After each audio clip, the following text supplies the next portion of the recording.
ଖୋର୍ଦ୍ଧା जिला बाणपुर थाना अंचल घटी जाइछि विभत्स हत्याकांड। बाणपुर थाना अंतर्गत कुमारंग पंचायतर झिंटिकापल्ली ग्रामर केनाल हुडारे पड़िछि युवकଙ୍କ मृतदेह।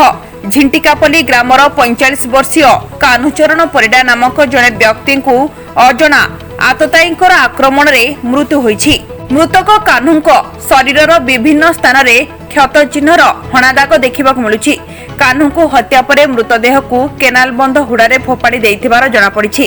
प्राप्त सूचना मुताबक आज सकाळु एने मृतक कान्हूर पत्नी बाणपुर थाना रे अभियोग करिबारु वर्तमान घटनास्थल में बाणपुर आईआईसी सदल बळे पहुंची हत्याकांडर तदंत जारी रखिछन्ति। उक्त हत्याकांडटी पूर्व शत्रुता को नै होइथिबार संदेह करा जाउथिबा बेले पुलिस तदंत आरंभ करिछि। वर्तमान सुधा हत्याकारी किए जणा पड़ी नाही।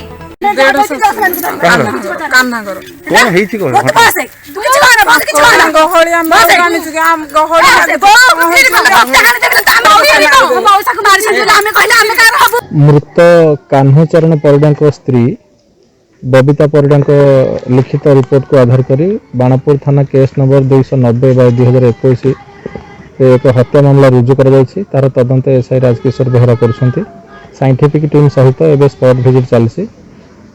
से लिखित अभियोग अनुसार से 9 जन अभियुक्त मान ना देती कि आम एपर्यंत 2 जन को गिरफ माने आम अटक रखिपारु। अधिक तदंत चली जहाँ जना पड़ी प्राथमिक तदंत जहाँ जना पड़ी पूर्व शत्रुता को केन्द्र कर हत्या घटना होती जानीपार। हत्याकांड कौन व्यवहार जे कौन से गोटे धारुआ अस्त्र हाणिकी भूसिकी हत्या कर अनुमान कर। Bureau report Chilika news 24।